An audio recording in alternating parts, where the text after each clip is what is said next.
Welcome, everyone. Thank you for joining us. My name is Bridget Cabrera, she, her, hers, and I'm the Executive Director of Methodist Federation for Social Action. MFSA is an over 100-year-old faith-based policy and organizing network. Our mission is to mobilize, lead, and sustain a justice-seeking United Methodist movement, energizing people to be God's agents of God's justice, peace, and reconciliation. And we're so excited to be co-hosting this series of webinars with our partner, United Methodist for Kairos Response, UMKR. As we begin, we acknowledge this land and the many lands that you're joining us from, its history and all the being seen and unseen, known and unknown. And as we step into our work on this land, most of us as uninvited guests, we offer this work in a spirit of reparation, devoting ourselves to justice as we strive to uplift the legacy of this place and all of the places that we join this call on. We invite you to acknowledge the indigenous land of where you are joining from and type that in the chat.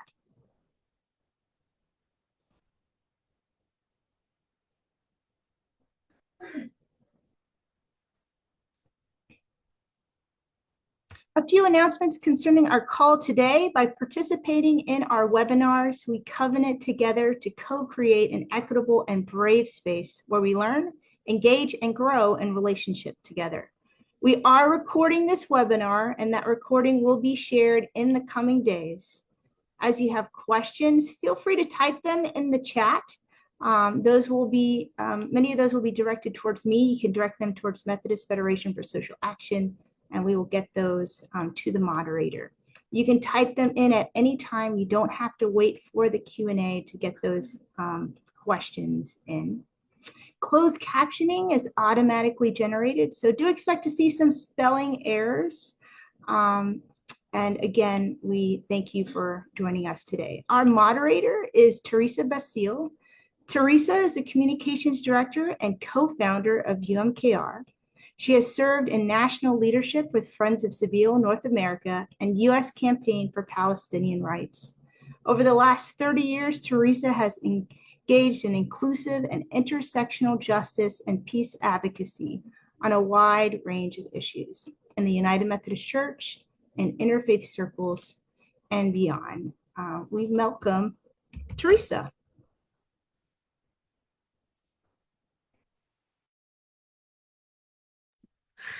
Thank you, Bridget. It's great to be here, and thank you all. It's wonderful to see so many of you with us here today. About UMKR, United Methodist for Kairos Response, is a grassroots international peace and justice movement in the United Methodist Church. We are United Methodist laity and clergy responding to the Kairos Palestine document, a document and a movement of Palestinian Christians. And our goal is freedom, justice, and equality for all Palestinians and Israelis. And we are very happy to be doing this webinar series going on 5 years now with our partners at MFSA. So today in this webinar, we're going to be looking at a very broad subject of religious nationalism because it is such a large subject. We are only going to be able to introduce ourselves to it today and scratch the surface of this subject. It's a very timely topic, one that concerns so many people in the United States and around the world with the changes we're seeing now in this country and in many other places. It has been said that this kind of ideology, specifically in the form of Christian nationalism, may pose a greater threat to religious freedom in the U.S. than has been seen in a century.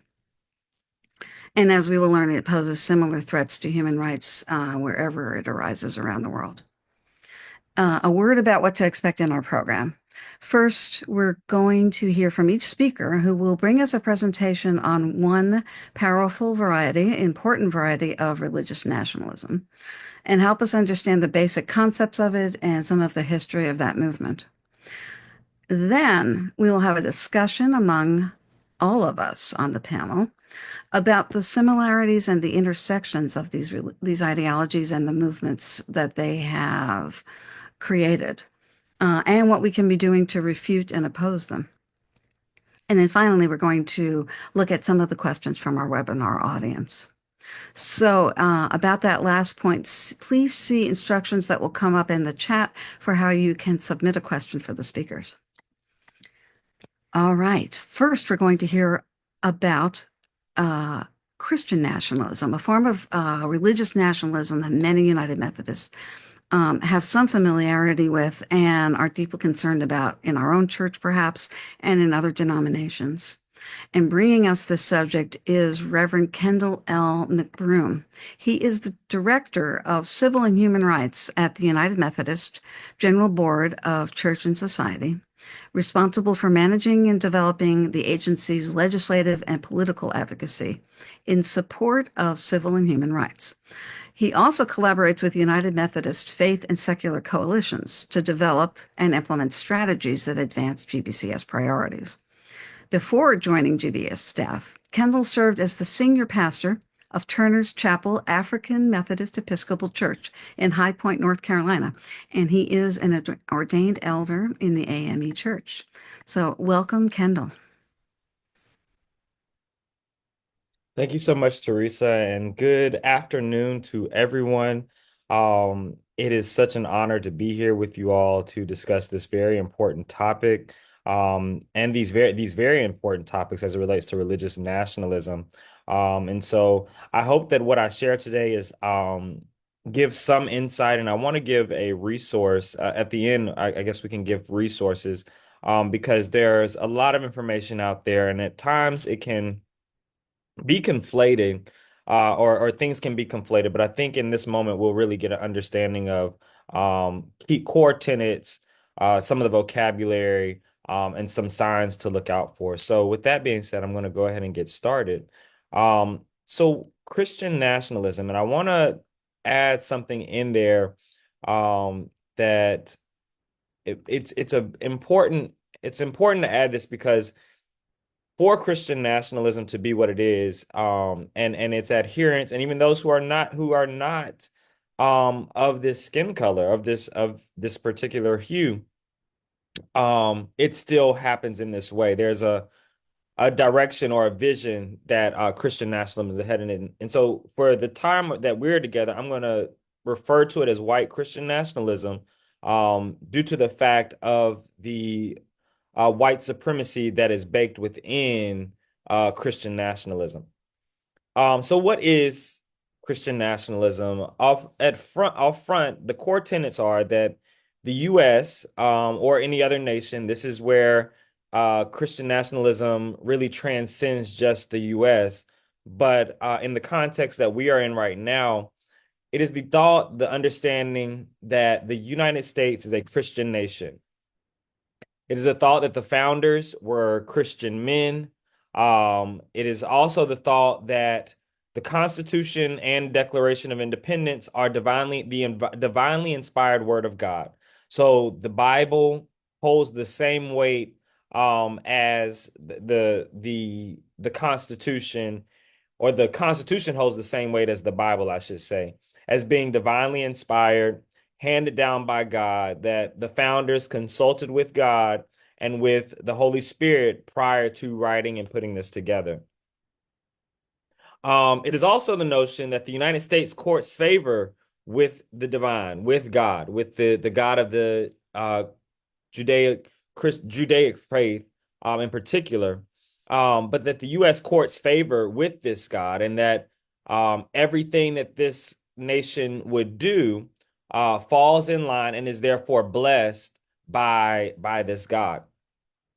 It is a thought that white people should be in charge or leadership, Christians broadly, but in particular that white Christians should be in charge as it relates to leadership, as well as receive the bulk of the quote unquote blessings. This would mean good jobs. This would mean homes. This would mean pension plans. This would mean all benefits of the nation, all the fruit of the nation should go to these people. And there is a one of the resources that I really want to highlight while I'm talking about this, because I think it's very important. to really understand that white Christian nationalism does not necessarily have to have a white person participating in it. This can be practiced by people of brown skin, black skin. Anyone can practice this particular ideology. It is a mindset, and I said an ideology. So I just want to highlight the flag and the cross. This is a resource, the flag and the cross, white Christian nationalism and the threat to American democracy.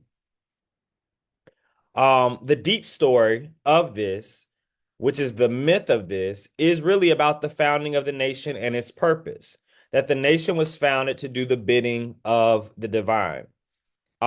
These are achieved in three ways, in particular, through freedom, violence, and order.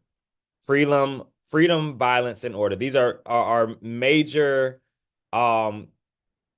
traits and major objectives of white Christian nationalism. And I want to hold out here, I want to just share this, that there's a distinction between the patriot and the nationalist. Because it can seem, some would think that if we're just saying white Christian nationalism, I love my country, why is that a bad thing? Why is my faith a bad thing? The issue is nationalism in and of itself. I just want to highlight this, is that it rejects pluralism and what certain parties or what certain entities of a country would consider globalism.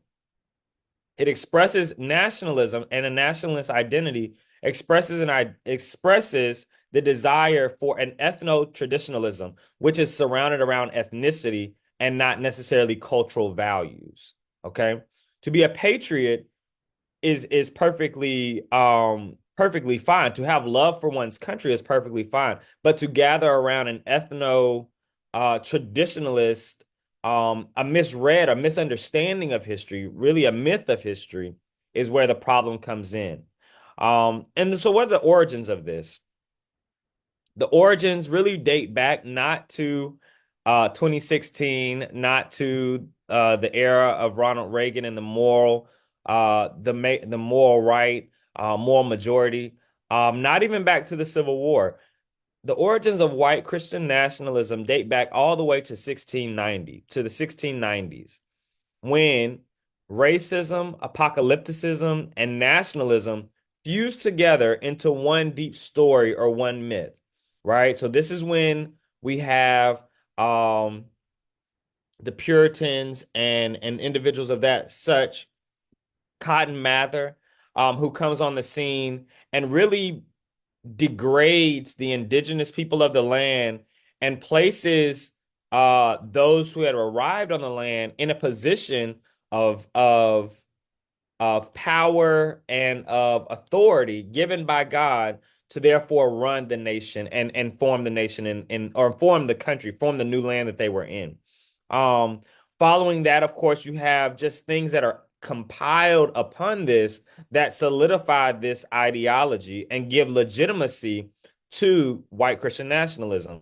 You have the doctrine of discovery, you have manifest destiny, you have the Trail of Tears, the Three-Fifths Compromise, the War of 1812, and essentially you have within the founding documents the creation of, or not in the founding documents, but on the theological, if you look at the religious history of the land, there is a undercurrent of building a white Christian empire. Okay. We look at the Civil War, and there are notions that God was on both sides fighting to keep fighting to keep the American way of life. And so not only is this built up within these different doctrines and destinies, but it is culturally ratified through practices within society, such as distinguishing between blacks and whites as slave and free, as well as indigenous peoples as savages. So all of these racial and really religious undertones come into place. So I really want to highlight this, and then I'm going to turn it over. As far as the biggest developments We see the intentional messaging. If we go back decades, centuries almost a century, 2 centuries almost. The intentional messaging in the destruction of Reconstruction, the creation of the KKK in particular as a white Christian organization founded for the purposes of protecting American ideals and protecting white Americans, black codes.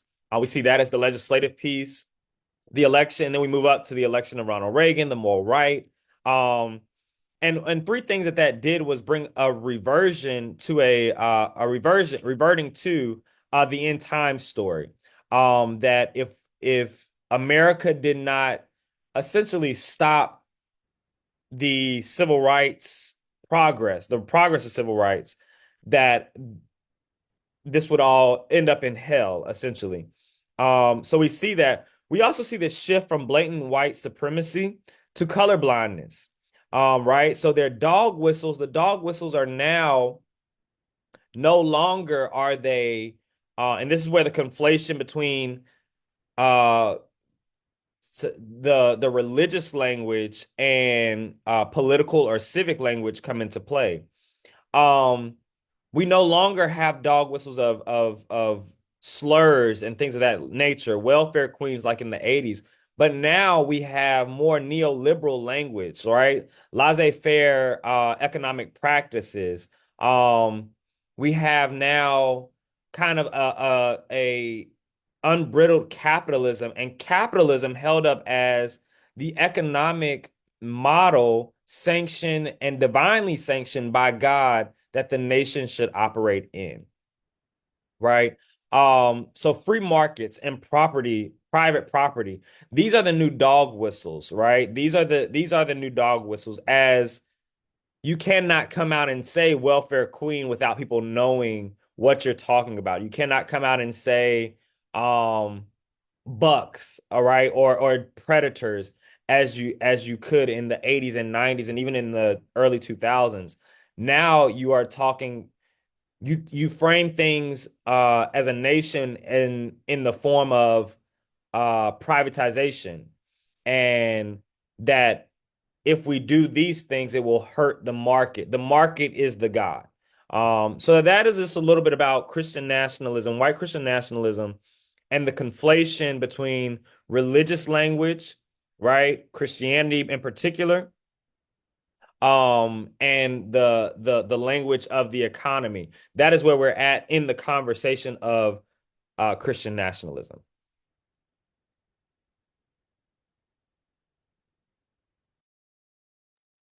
Thank you very much, Kendall. That was fascinating. You know, a personal note, I studied a lot about the earliest colonists in New England, the Puritans, and wrote about them actually at length, and about the almost cult-like or totalitarian aspect of their society. And that was fascinating to hear how this history goes that far back, actually, of a type of Christian nationalism, and then all of the destructive history that white European colonists have done in the name of Christianity since then.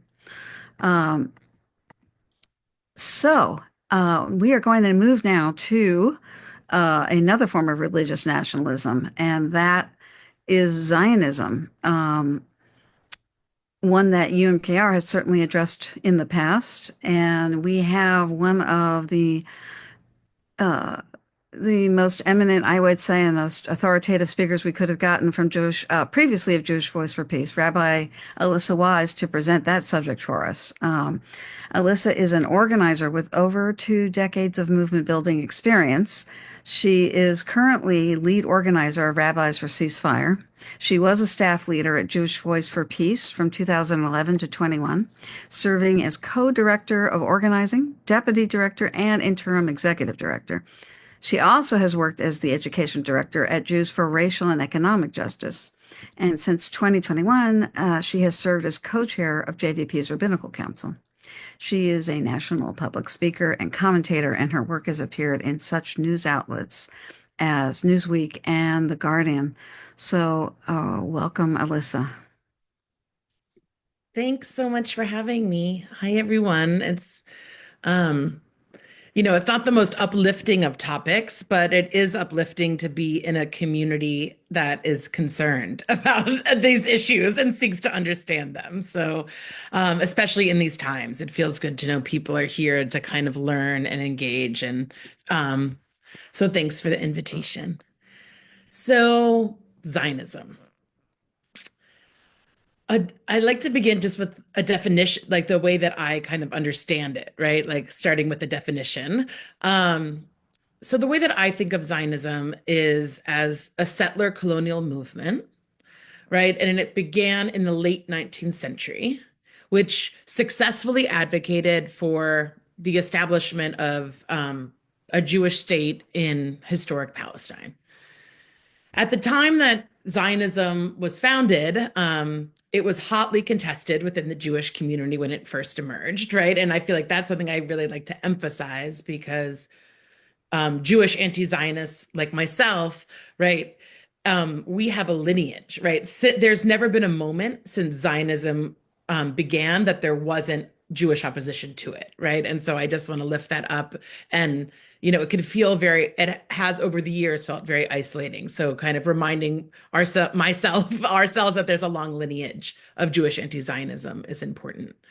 Because at the same time, since the mid 20th century, really, in 1948, when the State of Israel was founded, but even slightly after, is when in 1967, when Israel began its military occupation of the West Bank, Gaza and East Jerusalem, is when we really see most Jewish institutions around the world and primarily in the United States embracing Zionism and seeing it as a movement of self-determination for the Jewish people. That's certainly what I was taught growing up.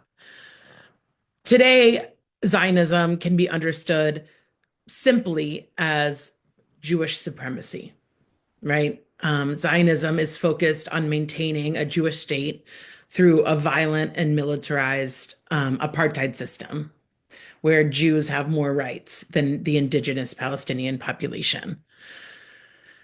It's important to note that the story of Zionism begins not with Judaism, but with Christianity. Zionism's roots, which actually relates to Kendall's presentation, are in dispensationalist theology, which gained steam in the 19th century, and it forwarded the idea at root of Christian Zionism that Jews must repopulate historic Palestine in order to bring about the second coming of the Messiah. And at that point, Jews must convert to Christianity or burn. There's nothing more anti-Semitic than that. And many of the key leaders in the British Parliament, right, that was dominant then, right, who brought about the State of Israel, they were adherents to this belief. Most famously, Arthur Balfour, right? Balfour is the man behind the Balfour Declaration, the statement that was issued by the British government in 1917 during the First World War that announced support for the establishment of what they called a quote unquote national home for the Jewish people in Palestine. There actually wasn't a concept of national home. Like there's no precedent for that in international law in the time that Balfour and the British articulated it.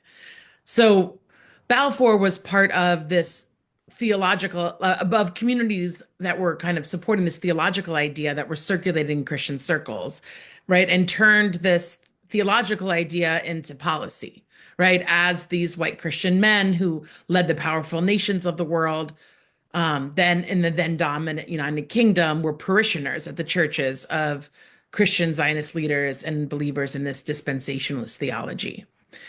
Of course, this Balfour document didn't just appear out of nowhere, right? Some historians maintain that there were efforts, like, as Kendall was saying, around the same time period, dating back, to the 1600s, of promoting the idea of Jewish settlement in Palestine, that it should be nurtured and advocated as a matter of foreign policy, right? So this was instrumentalizing Jewish bodies, right, in a theological fantasy.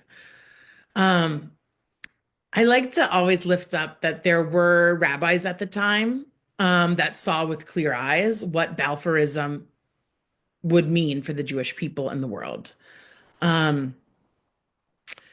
So in 1900, there was a rabbi named Rabbi Aaron Samuel Tamaris who attended the Fourth World Zionist Congress. They had them every year starting in 1897. So at the fourth, he went, and the experience of being at that Fourth World Zionist Congress for him actually led him to renounce Zionism. He wrote about a decade after the Balfour Declaration was signed in the late 1920s. And I'm going to read here from him. Furthermore, during these 10 years of Balfourist redemption, the situations of the Jews has worsened in the world. All the newly established or aspiring sovereign states find it useful to persecute the Jews as they pursue their nationalist aims. And for the grace of a similar state to which we can escape, we are grateful to Balfour and his cronies. But apart from this physical catastrophe of our people, to which the trumpeters of the Balfour Declaration have contributed by drowning the anguished cries of persecuted Jews with shouts of rejoicing at their nationalist redemption, quote unquote, they have contributed to a moral catastrophe as well, both for Jews and the world, end quote. If only more people had taken his warnings to heart, right? He really kind of saw with clear eyes that this idea of a Jewish nation state was going to be far from anything, far from redemptive. So, in Jewish communities, though, what has happened is that the dominant rationale, right, for why Jews need a Jewish state of Israel, kind of what I was taught growing up in my Jewish day school that I went to, and in the Jewish community I was raised in, is that because the world turned its back on the Jews during World War II, allowing 6 million Jews to be murdered, we need to have a state of Israel because we can't rely on anybody, right? So deeply embedded inside of the Zionism we are now we living with and Palestinians live under is this awful and frankly frightening idea that safety only comes from isolation. It's a very depressing logic, right? Especially as the last decade or so has taught us that the opposite is true. That's what I've learned in my work and my life, is that enduring safety can only be found through solidarity. And at this point, the legacy of the brutal anti-Semitism of the Nazi Holocaust continues to be wielded by the state of Israel to defend what is indefensible, right? Its treatment of Palestinians. This was true before October 7th, and the genocide that we've been watching unfold, is just truly brutal to watch, as we've been warning, right, of that this is kind of where this would head, right? And as Palestinians and their allies raise our voices against the human rights abuses Palestinians suffer, we get charged with anti-Semitism, right? There's probably most everyone who speaks up for Palestine in one way or another gets lobbed with that accusation, right? Of this conflation of anti-Jewish hatred and critique of Israel, right? And so, we see this from, during Trump's first term, we saw that in the US, even as there was a rise in violent anti-Semitism, right? Those people who were supporting those anti-Semites and those enacting violence against Jews were given a pass, right? Because of their support for Israel.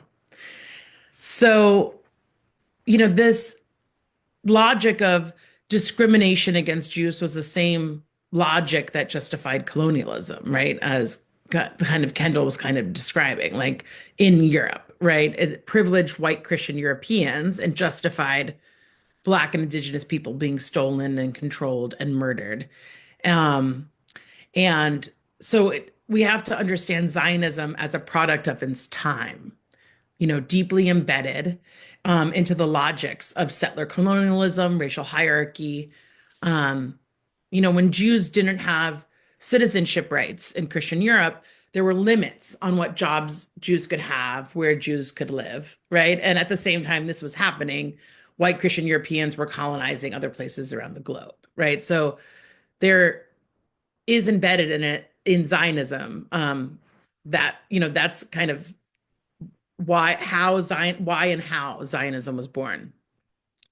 So solidarity with Palestinians, right, therefore can't be viewed in isolation, right, from this larger legacy of settler colonialism and the dispossession of indigenous peoples around the world. And, for me as a rabbi, someone who's dedicated my life to serving Jewish people and caretaking Judaism, right, I'm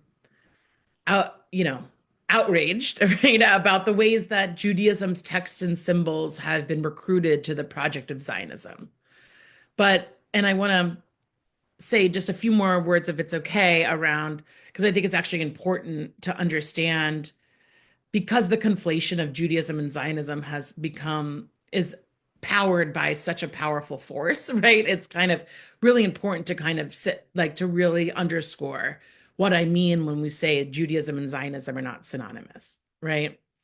Judaism is not the same as Zionism, right? It's, in my reading, antithetical to it.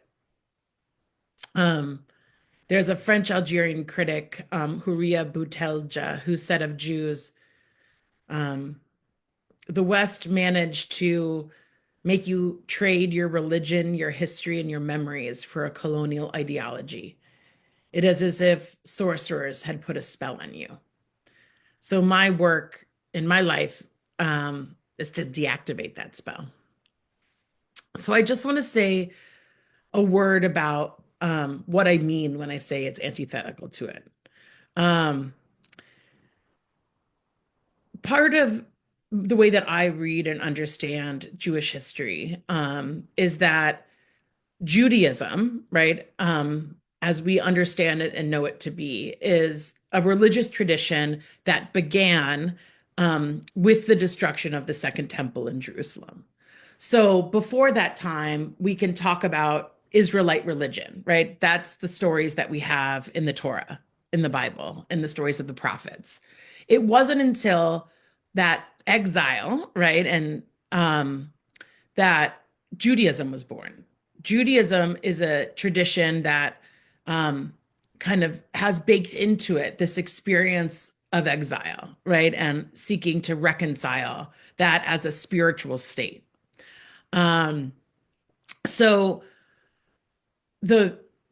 one of the ways in which, in that kind of that quote from the saying that we allowed our religion and history and memories to be traded in, right, is like Zionism even as a word, right, is rooted in the word Zion, right, which is in Jewish tradition a kind of a centerpiece of our liturgy, right? And most Jewish prayers, you'll see a liturgical longing for Zion, right? And it's a powerful spiritual metaphor, right? And an articulation of what we probably all can relate to, right? As human beings living in a terrifying world, often an uncomfortable body, right? Is an experience of being distant from perfection and far from redemption.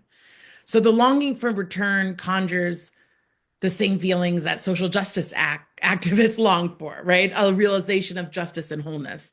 So, in Jewish tradition, this idea of longing for Zion is actually the crux of the spiritual work of being a human being, right? And so since the advent of Zionism, and as I mentioned at the beginning, the Jewish opposition to it, right, is from a religious point of view, the opposition to it, and why you see ultra-Orthodox Jews opposing Zionism, right, is this idea that Judaism, as the rabbis of the Talmud, right, the foundation of Jewish practice, understood that Zion is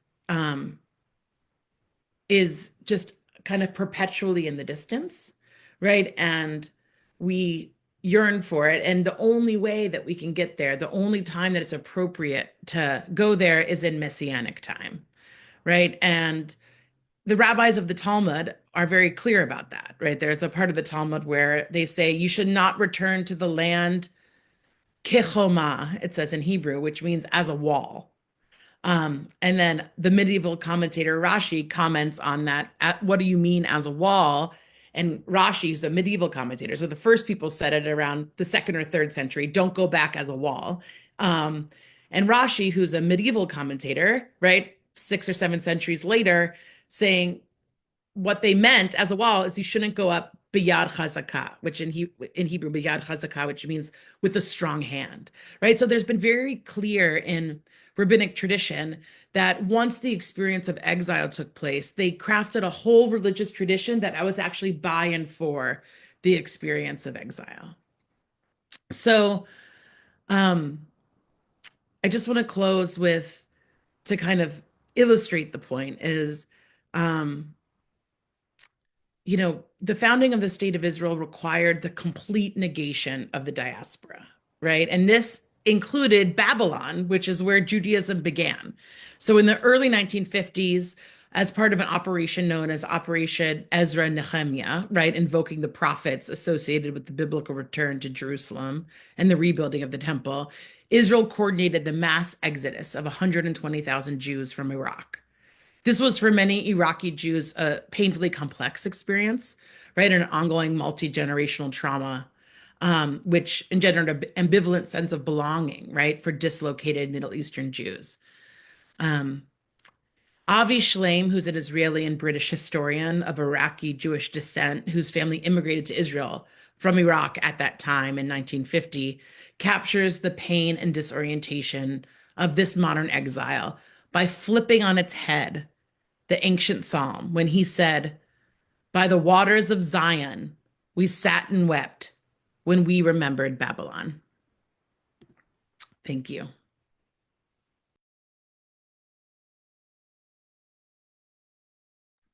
That was brilliant. Thank you. Can you hear me now? Yes. Thank you, Alyssa. That was brilliant.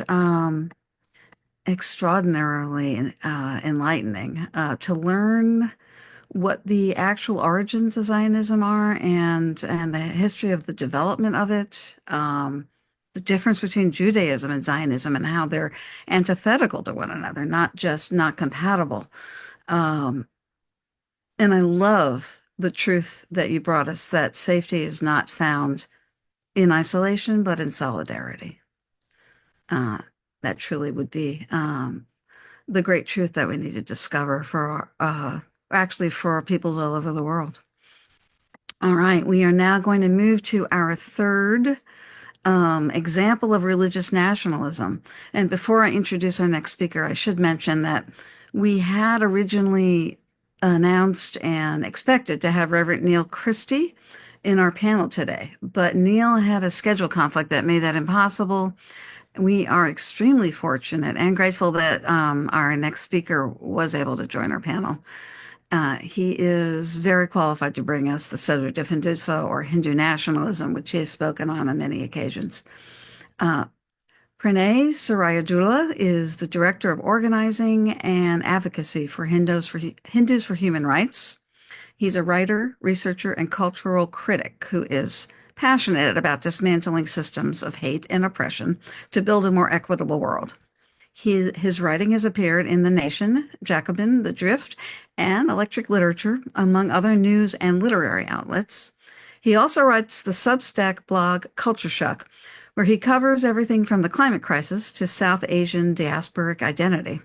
Pranay has an MSc in Human Rights from the London School of Economics and Political Science. So welcome, Pranay. Thank you so much, Teresa, and everyone for having me here today. Namaste, everyone. My name is Pranay Somayajula. I am the Organizing and Advocacy Director at Hindus for Human Rights. And for those who are not familiar with my organization, Hindus for Human Rights was founded in 2019 to provide a Hindu voice of resistance to in the diaspora against caste, Hindu nationalism or Hindutva, which is what I'll be talking to you all about today, and all forms of bigotry and oppression. And I often describe us to folks who haven't heard of us before as the Hindu JVP, and we definitely have learned a lot and taken a lot of inspiration from JVP, and specifically from Alyssa, who is a really dear friend. And it's a treat to be on this panel with her again, as well as with Kendall, who is another very esteemed colleague. So yeah, I want to speak a bit today about the movement and ideology that is known by the name of Hindutva. And just a note on terms, the word Hindutva is often used interchangeably with Hindu nationalism, or we in our advocacy, particularly in our coalition work, like to use the term Hindu supremacy as well, just because it sort of ties in, that mental connection with white supremacy and Jewish supremacy that Alyssa talked about and so on. But the terms Hindutva, Hindu nationalism, Hindu supremacy, they're all interchangeable and they all refer to the same thing, which is to say a movement of religious and an ideology of religious and ethnic nationalism in India, which holds that India should be constituted as a majoritarian Hindu supremacist ethno-state. Hindus make up the majority of the population in India, and the Hindutva ideology is all about essentially establishing an apartheid-like system where Hindus are the true, authentic citizens, and other minorities, particularly Muslims and Christians, but others as well, are treated as outsiders, as second-class citizens, in particularly extreme interpretations, even expelled or exterminated genocidally. And it's an ideology that has existed for about a century. It was first sort of articulated in the 1920s and 1930s by two men in particular, by the name of V.D. Savarkar and M.S. Golwalkar. And it was actually Savarkar who sort of wrote the first manifesto of this movement, and it was titled Essentials of Hindutva. In I believe 1923 it was published. And so that is sort of where you sort of see the core tenets of this ideology first getting sketched out. Golwalkar also elaborated on this, particularly in the 1930s, with his manifesto titled "We or Our Nationhood Defined." Um, and if you go back, you read these writings by these early ideological fathers, you read their speeches, as well as the various documents and writings of other thinkers and leaders in the Hindu nationalist movement, you see some sort of core tenets start to emerge that after hearing, Kendall and Alyssa speak will probably sound quite familiar. Again, this is an ideology of religious and ethnic nationalism, and that is very much rooted in Islamophobia in particular. The enemy number one of the Hindu nationalist project is Indian Muslims, who are treated as outsiders, as invaders, even though Muslim history on the Indian subcontinent goes back hundreds, if not thousands of years. This narrative is constructed in which Hindus are the authentic indigenous Indian people, and Muslims are invaders from the Middle East who came and pillaged and conquered their way across the subcontinent, defiled Hindu temples, massacred Hindus, and so on. And so that sort of contributes to this culture of this politics of victimhood that still very much is a key aspect of Hindu nationalist politics to this day. And even if you actually look at sort of what the Hindu nationalist movement in India is trying to do in terms of like right now, in terms of, for example, rewriting educational textbooks in Indian schools to remove any mention of the Mughal Empire, for example, or other Muslim dynasties that ruled India throughout history and left a major contribution to Indian culture, and a very rich syncretic tradition. That history is getting rewritten into a much more black and white story of invaders and victims, in which Muslims are the cruel, barbaric outsiders, and Hindus are the victims whose agency and power is only now being asserted by this cultural nationalist movement.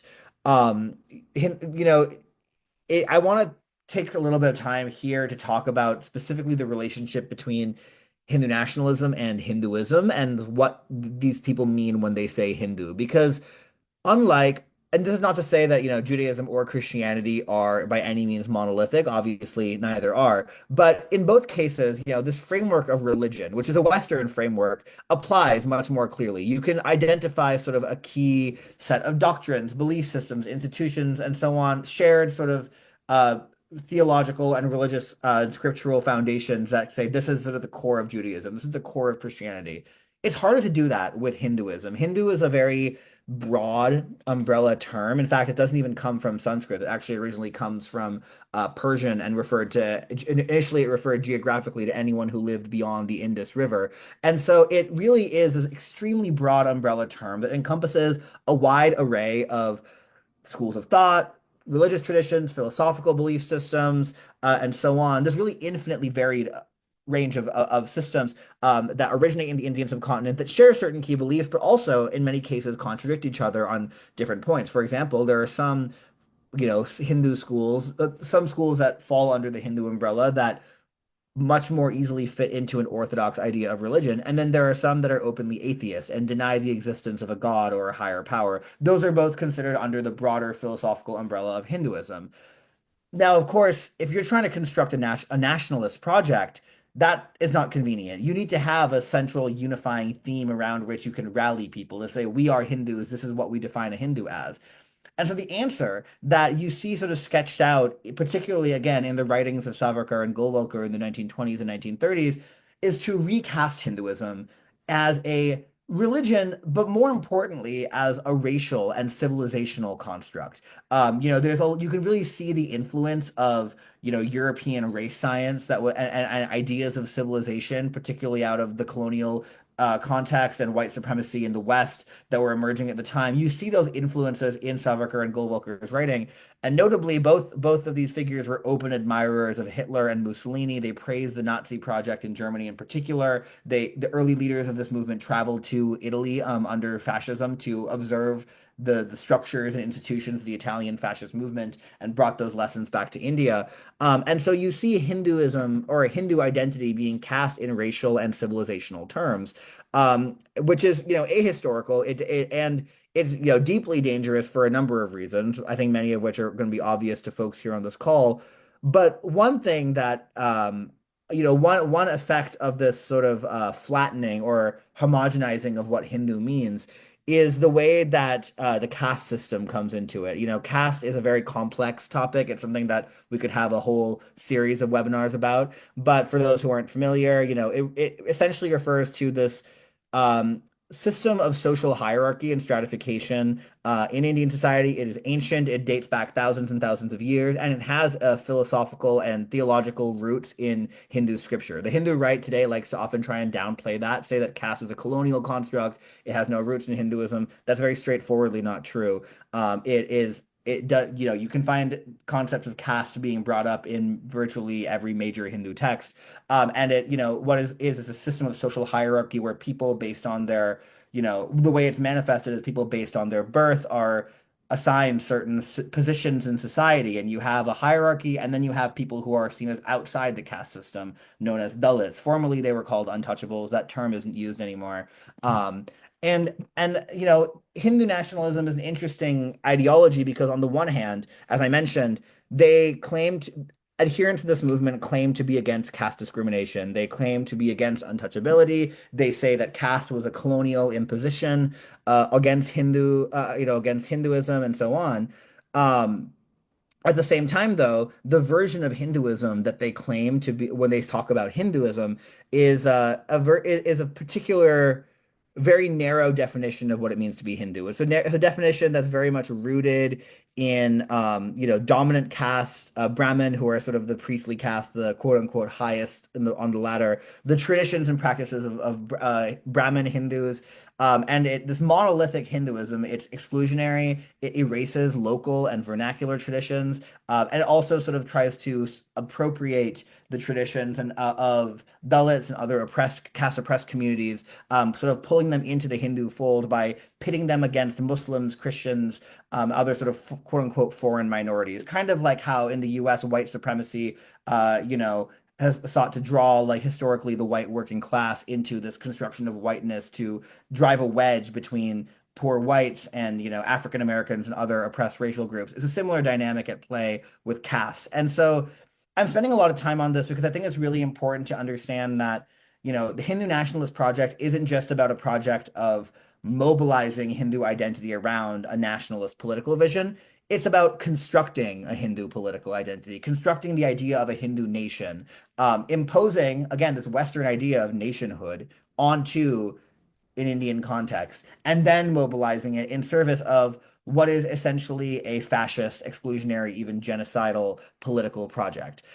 There's a scholar by the name of Anusut Basu who has written a book in which he describes Hindutva as a form of what he calls, quote, political monotheism. And I think that that's a really useful way to think about this. You know, like like the question of is Hinduism um, polytheistic, monotheistic, some other kind of theistic. That's a very complex thing, again, because it kind of depends on what you mean when you say Hinduism. That's a theological debate that I am not qualified to engage in. But certainly, I think the version of it's fair to say that the version of Hinduism promulgated by the Hindu nationalist movement is a politically monotheistic one. It is about constructing a very centralized, top-down, hierarchical version of Hindu practice that is deeply, deeply dangerous and deeply problematic. So this is why we at Hindus for Human Rights believe that the project of resisting Hindutva needs to involve resisting the attempts to present Hinduism in a monolithic light. Instead, we want to really uplift this rich diversity of our communities.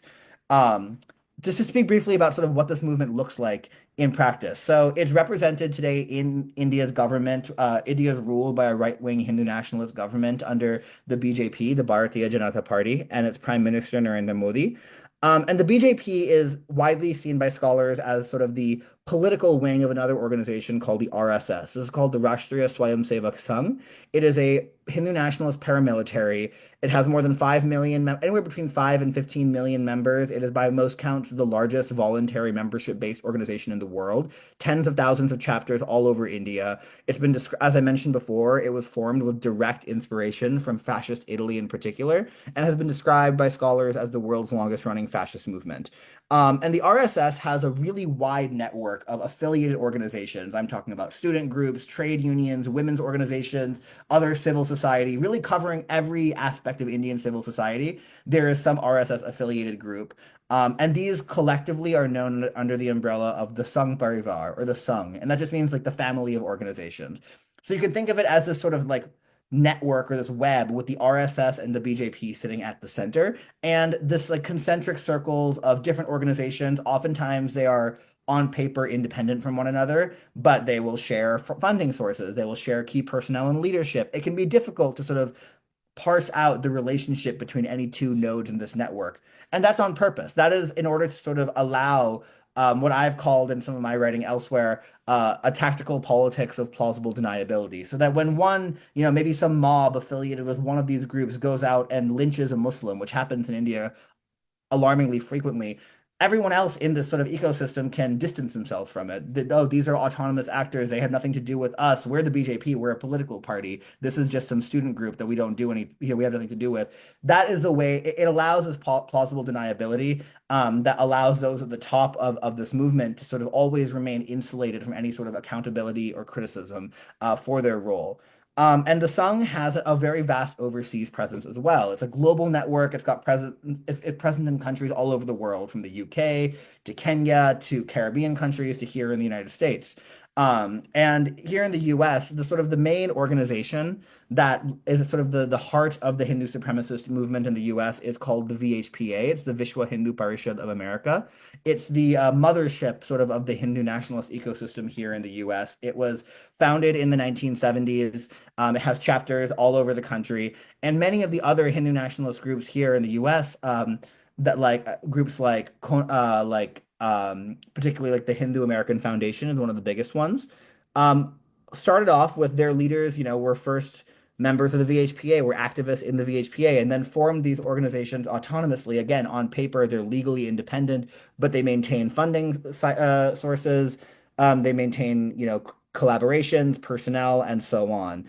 And this ecosystem in the US, the Sangh Parivar, transfers millions of dollars every year to India, to right-wing Hindu groups in India through charitable networks.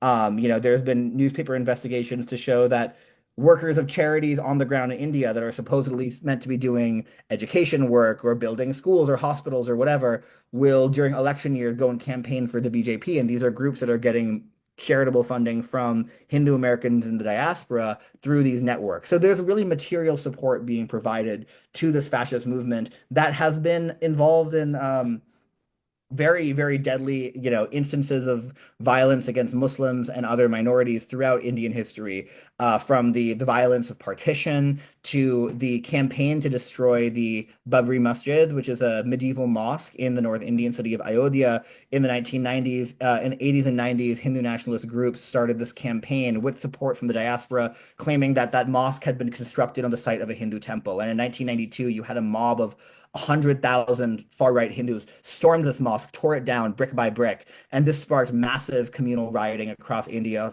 Hundreds of thousands of Muslims were killed, and this really marked the political ascendance of the Hindu right in India. Throughout India's history, this had been a pretty marginal fringe movement, but from the 90s onwards, we see the BJP start to rise in each successive election. In 2014, they came to power under Narendra Modi, who himself had been the chief minister of the Indian state of Gujarat.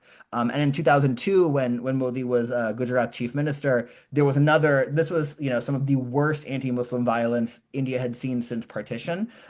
Thousands of Muslims were killed, many, many more were displaced by Hindu mobs. Modi himself has been through countless investigations and reports from human rights organizations and journalists directly implicated in orchestrating or at least condoning the violence, but he's never received any sort of legal accountability for it. For a time, the U.S. State Department refused him a visa to enter the country. This was revoked after he became this visa ban was revoked after he became Prime Minister of India, following a pressure campaign from groups like the Hindu American Foundation urging Congress to urging the State Department to overturn his visa ban. And so this is a, really dangerous, violent movement in India that here in the US has been able to sort of gain an undue amount of legitimacy by exploiting the fact that Hindus are a minority in the country. A lot of people, including well-meaning liberals, don't know the nuances of these intra-community dynamics. And so, when a group like the Hindu American Foundation claims that we speak for all Hindus, which is sort of, you go to their websites, this is how they present themselves as the voice of Hindus in America. That's taken at face value. It's allowed these groups, and particularly Hindu American Foundation, to get this sort of mainstream legitimacy in American civil society, particularly in interfaith spaces. And they've taken liberal positions on issues like reproductive rights, climate change, LGBT rights, and so on, as a way to sort of distract from the very ongoing material connections that they have to the Hindu far right in India to this day, as well as increasingly, particularly in the last few years, and particularly since the 24 election, convergences between the Hindu right in the US and the broader American far right, both in terms of the Zionist right, but also the MAGA movement. And I'm happy to talk more about that in in the Q&A section, because there's really a lot to get into there. But essentially, I think the most important thing to drive home is that this is a movement that is transnational in scope. It has ties to an ecosystem that originates in India, but it has established deep roots here in the United States as well, and is very much trying to articulate this politics of sort of Hindu victimhood, in which Hindus in the diaspora are the victims of quote unquote Hindu phobia from the left. In fact, that's treated as a greater danger to Hindus than right-wing violence and white Christian nationalism. We know that isn't true, but that's the narrative that these groups try to claim. And because that allows them to then align themselves with the right by saying the left are our real enemies. And it's so it relies on a politics of Hindu victimhood, as well as really leaning into this narrative of the model minority, claiming that, Indian Americans, and when they say Indian Americans, they mean Hindu Americans, are supposedly there's something special about us that makes us very successful, very educated, and so on. And it's this alignment with the politics of whiteness. It is this alignment with, the politics of white supremacy, and driving a wedge between Hindus and other communities of color, driving a wedge between Hindus and Muslims, Hindus and Sikhs in the diaspora. That's really dangerous to us at Hindus for Human Rights and in our coalitions, because, I was born shortly before 9/11, and so I've only grown up in like a post 9/11 America. I know our communities know, we remember the racism, the xenophobia, the hate crimes and the violence we experienced after 9/11.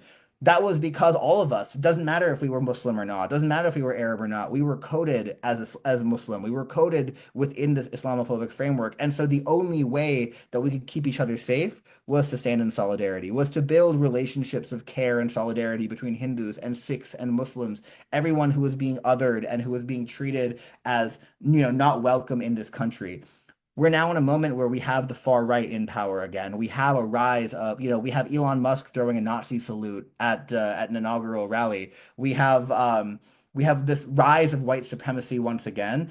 And rather than building the relation, than deepening the relationships of solidarity that kept us safe after 9/11, what the Hindu right is trying to do is drive a wedge between our communities and other communities of color, other immigrant groups, both within the South Asian diaspora and outside of it. That's really dangerous. And I think our project as Hindus, as South Asians, and just as Americans is to resist that. And I'm really grateful for this conversation as a key way to build some of those connections across religious lines. So I'll stop there. Apologies if I went long, but thank you so much for this opportunity.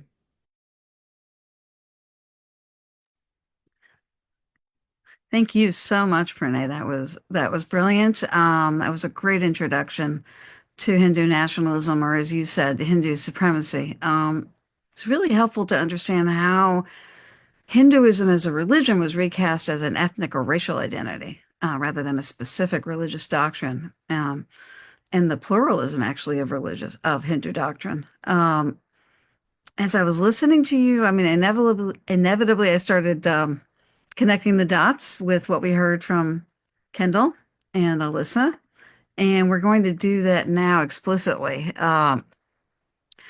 We are a little bit over time in our schedule, but so I'm going to ask you as I bring these questions to the panel, if we can strive to confine our answers to 2 or 3 minutes each, so that everyone has a chance to chime in on more than one question.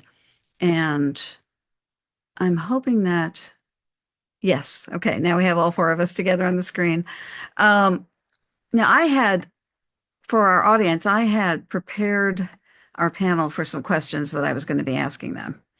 And I think the first one has been so amply covered, I'm going to jump over it, which was what are some of the core beliefs or tenets. We heard those so vividly. I think all of us are capable of connecting those dots ourselves. I think it would be interesting to hear from you, and jump in, any of you as you wish. Where do you see the connection in the practices, either in specific historical events or current practices today in these various movements, in how they are striving to establish their supremacy, be it here in the US or elsewhere? Where do you see the connections, not just how it's happening in one ideology, but how they connect with what you're seeing in other movements? I think that one thing which is interesting that I see between is going to a stance of victimization, right? So one of the things that happens is that, I think the these false charges of anti-Semitism claims, I know over the years where I've been through my work with HFHR, I've understood the way that strategy is being mapped on to that work, where there's like a fomenting of an idea of like anti-Hindu bigotry. I mean, Pranay, you could speak more to that. And then I also think that like some of what we're seeing now with this like anti-DEI, anti-woke stuff is the Christian nationalists doing that same kind of victimization, right? Which is this really intense phenomenon where you have these forces that have extreme power, right? like military power, political power, feel it like playing victim, right? And kind of manipulating what are actually kind of sentiments that we want to actually encourage in people, which is being sensitive to anti-Jewish bias, anti-Hindu bias, like inclusivity, right? Like those are things that we want to encourage, and yet those are being kind of like manipulated and turned around. And so I just like raise that because I think it can be hard. I know, as a white person, like I know it's hard for me to kind of like shake off accusations of racism, right? That come at me. And even as I like strive to be an anti-racist activist, right? I live in the world, and so I think that there's the same can happen when it comes to these things that it then creates a culture where people don't want to act and don't want to speak out and feel scared into silence. And so I think it's important to raise because I think it does undermine movements for justice. If I could just jump into Please. what Alyssa had said, I think that in some ways it's actually easier to draw parallels, intersections between Hindutva and Zionism than Hindutva and white Christian nationalism. I think specifically because one, I mean, Christians in India are victims of the Hindu nationalist project, and I think that like that has like all Christian groups in the US have often like raised concerns about that, rightfully so. And also, and there's I think in some ways there's the question of Christian nationalism, particularly in the context of like the current alignment between the Hindu right and the MAGA movement, has actually posed some difficult contradictions where you have like the Hindu right is trying to cozy up with the Trump and the Trumpist MAGA far right, but also there is this very strong current that wants to display the Ten Commandments in the schools, that's talking about America as a Christian nation. And Hindus as a religious minority, obviously that makes us less safe. That is very dangerous. You have folks like Vivek Ramaswamy, who I think have tried to sort of like marry this together by almost, when he was on the campaign trail running for president, he talked about his Hindu religion in almost like Abrahamic terms, and he talked about America as a Judeo-Christian nation, even as he talked about being a devout Hindu himself, and he's very closely tied to this Hindu nationalist movement as well. So the relationship is much more difficult there. But I think, Alyssa alluded to this, but particularly around the politics of victimhood, there has been a very concerted, it's not just that there are parallels, but there has been a very concerted and intentional effort on the part of the Hindu right in the US to emulate what the Zionist movement has done in terms of being able to turn anti-Semitism from a legitimate thing that exists and a type of hatred that exists in our society, weaponize it as this political smear against anyone who's criticizing your nationalist project. There's a really great article, I can drop it in the chat, in Jewish Current from a couple years ago now by Aparna Gopalan, which really goes into like the history of how in the 90s and 2000s the leaders of these right-wing Hindu groups that were just getting off the ground, they were looking to the ADL, to the AJC, to more established Zionist groups to sort of emulate how can we do for Hindu phobia what they've done for anti-Semitism. Even, to this day, last year during the Stanford Gaza encampment, for example, you had the Hindu American Foundation and Zionist groups on campus joined together for a they what they call like a Hindu Jewish interfaith rally against terror and hate, or something. And it was like a counter protest against the encampment. There are still, they do webinars, like webinars like this one, except that they're talking about how anti-Semitism and Hindu phobia are interlinked. And so there's a much clearer, I think, sort of convergence there. The Christian nationalism element actually introduces contradictions into this far right alignment that are interesting to talk about. So I just wanted to add that. That's great. Thanks. Kendall? Yeah, I just wanted to throw this in real quick. I think there was one of the connecting things that I heard as we were sharing us to learn more. And I know Pranay had he had shared with this when we first met. I think it was at a religious nationalism event, or somewhat to that extent. And in this moment, he shared this political monotheism that is being built, and I think that is a connecting dot between these three ideologies in particular that we're discussing, and that ideology, this political monotheism, um, the divine, or what is seen as divine, is not necessarily what the tradition, or out of the religious tradition. It more so is coming from it is loyalty and worship of a political ideology that has at its root power, control, lacking any like unity, or not lacking in the name of unity, but it is the washing away of the individual, washing away of the uniqueness, and washing away the distinctions that make literally really human beings and make the religious traditions what they are.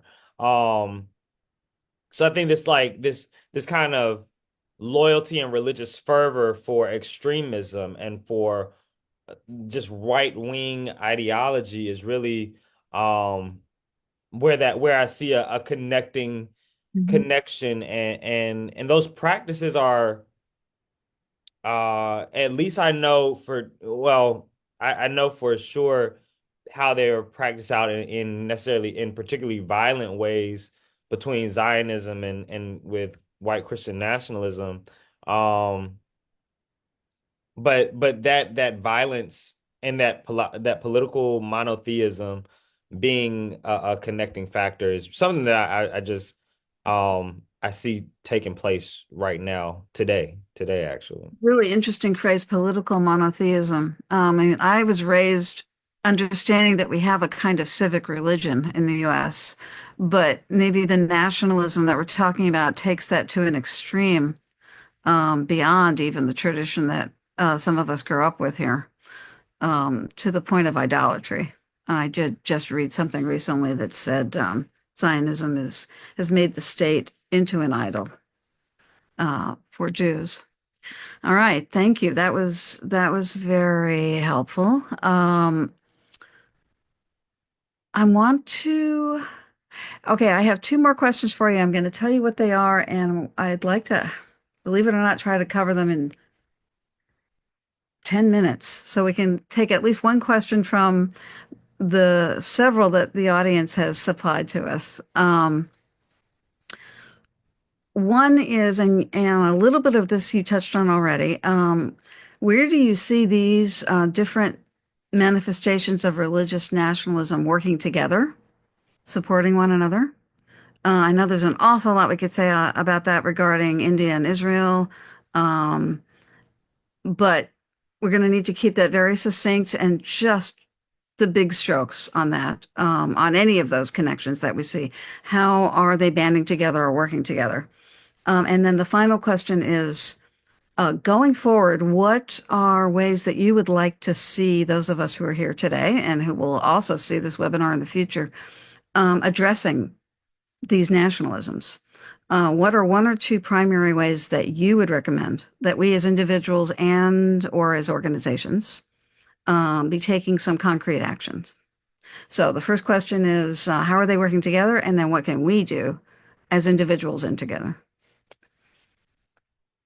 Anybody? I can take that and I'll yeah answer these both in one. But I think they actually are the questions are quite related. I would say like you pointed out, Teresa, there are a million intersections, just particularly between Hindutva and Zionism that we could have a whole webinar about. But I would say the common thread actually where you tie together Hindutva, Zionism, and white Christian nationalism is the common thread of Islamophobia and the sort of like perception of Islam and of Muslims as not just as like a hated other, but really as this existential threat, almost fulfilling a similar role to what, Jews filled in like 19th and 20th century European anti-Semitism. And in some ways, I think Islamophobia has come to occupy a similar place in shaping contemporary life. The India and Israel relationship, a big part, there are many ideological parallels between Hindutva and Zionism, but one key thing is that both of these countries, they cooperate on counterterrorism, security, military work, and so on, because they claim that they are both facing this existential threat from quote unquote like radical Islamic terrorism. That's something that we often see, with the US far right and the Christian nationalist far right as well. It's, oh, these, Islamic militants, they hate America, they hate our Christian way of life. And so that is a really key area, I think, of convergence between those three. And I think especially now under this like extremely Islamophobic Trump administration, I think that there's unfortunately very fertile ground for that convergence between the three movements to deepen, and even despite some of the contradictions that I alluded to earlier. To the question about like what can we do, I would say the biggest thing, and at least speaking from the perspective about Hindu nationalism, something that we often run up against is this is an issue that has not gotten a lot of coverage in media for until relatively recently, and even when it does get media coverage, it's still framed as a sort of foreign policy issue, this thing that's happening in India. And if it's talked about in the US, it's in the context of internal intra-community divisions that are like dividing the South Asian diaspora. That's true, but if I think as this webinar has hopefully driven home for folks, this is not just affecting South Asian Americans. The Hindu right is converging with the far right more broadly, and it's contributing to the emergence of a truly multiracial far right in this country that's present in all sorts of different communities across race, across nationality, and diaspora, and so on. And so I think that being able to draw these connections and highlight the alignment and convergences between the Hindu right and other far right movements is a really key way to break down some of the narratives that have allowed them to get away with what they're getting away with for so long.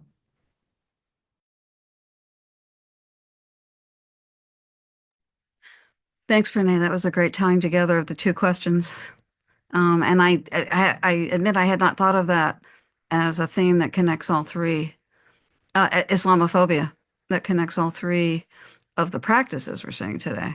Um, Yeah, I Alyssa? mean, I think it's true. I mean, you know, very well, brilliantly said as always, Pranay. I think like I've really come to really see really crystal clearly that often like what people are saying when they make these charges of anti-Semitism is actually couching their Islamophobia, right? It's like actually it's like Islamophobia masquerading as concern for Jews, right? And like there's it's so sinister. But I think that like, you know, part of, as I shared in my initial presentation, is like I think my read, particularly just about Zionism and Christian nationalism, is that they've always been intertwined, right?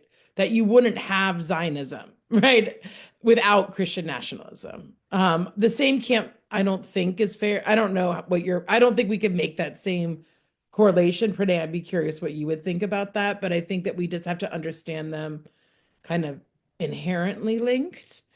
Um, so I want to say that. And I think that like, as far as what to do, you know, last summer, Pranay and I were on a similar panel to this at a mobilization against Christians United for Israel National Summit in DC, which was part of Interfaith Action for Palestine coalition that came together. And I think it would be really great to see. I know this year we're planning to mobilize again, right? Christians United for Israel, for those that aren't familiar, is the largest pro-Israel organization in the world.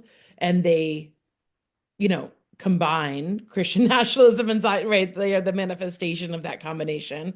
Um, they have more members than the entire population of Jews in the United States. So they boast 11 million members. There's only 7 million Jews in the US, right? So when you think about power and influence, right? And so I think having a really strong Christian interdenominational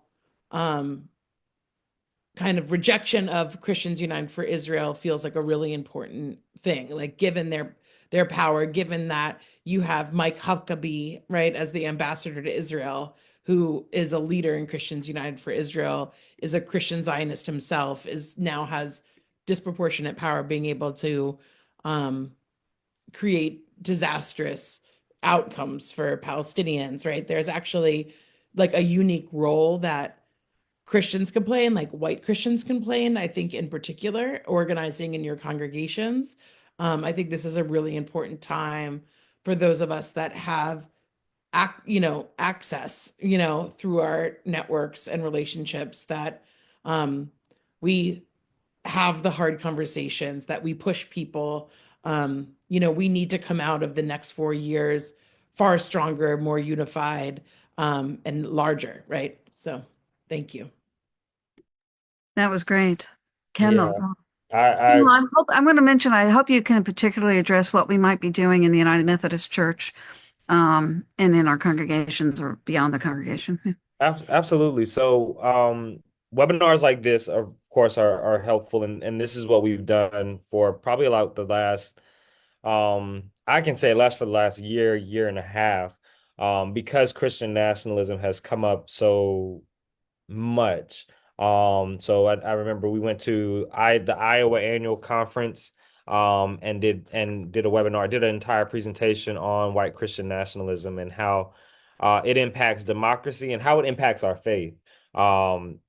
Because what it does is it co-opts religious language for the sake of its own ends, which are power, which are violence, and which are order. But that is not Christianity. So I just want to throw that out there as well.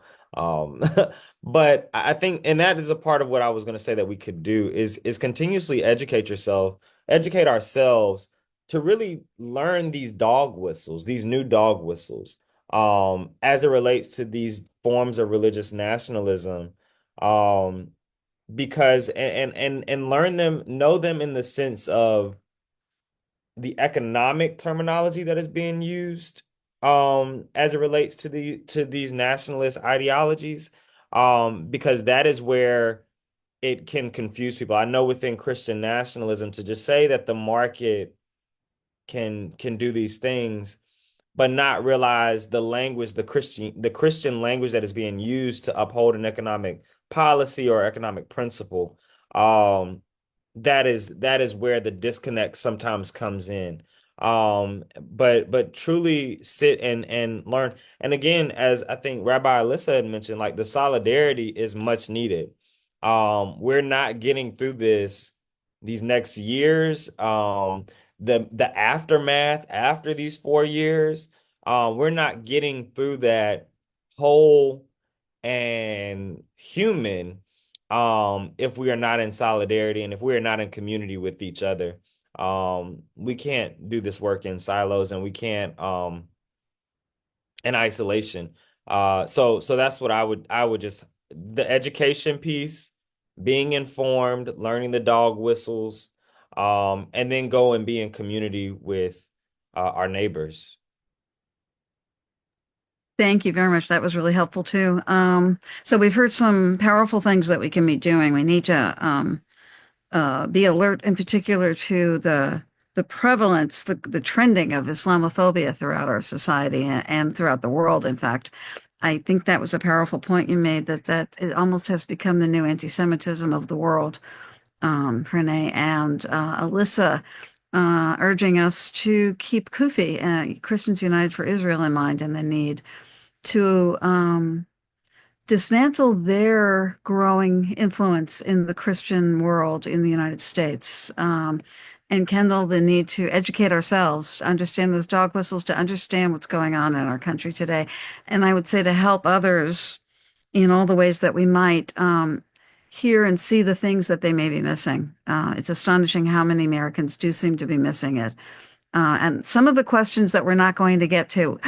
First of all, I'm happy to say you did actually answer several of the questions that are that were submitted to us in your answers now.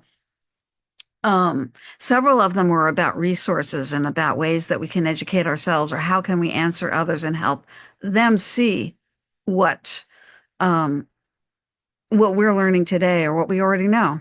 We're not going to have time for you to answer any more questions, but I wanted to assure those who are with us today, we're going to be posting, along with the video of this webinar, on both MFSA and UMKR's websites.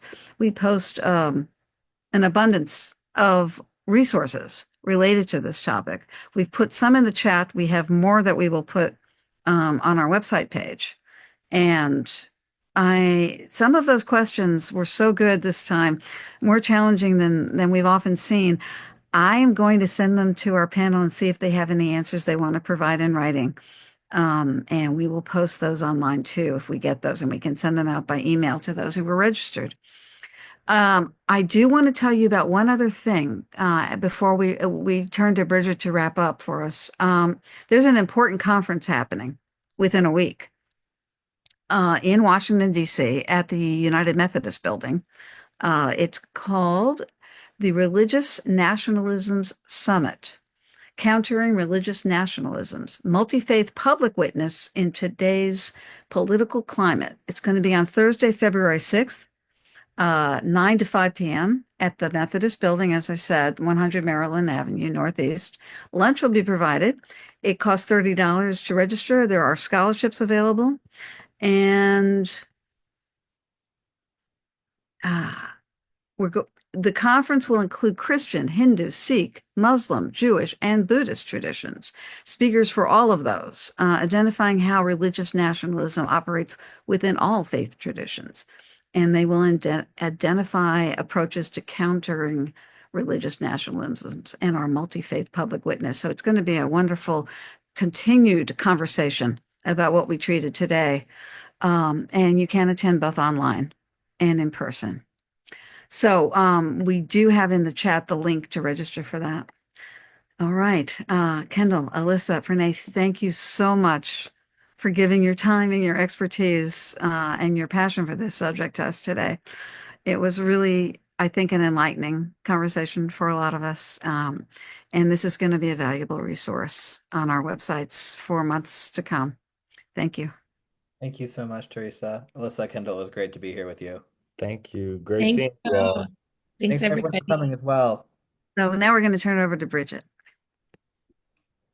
Thank you, everyone, for being on this call. Thank you so much to our speakers. As was mentioned before, a recording and also a lot of the resources that were put in the chat will be posted on both MFSA and UMKR's websites and YouTube channels. And be on the lookout for info on our next webinar. It will be in March on the Chevron boycott. We will be hosting that webinar along with Fossil Free UMC. So I hope you will join us in March. Thank you very much.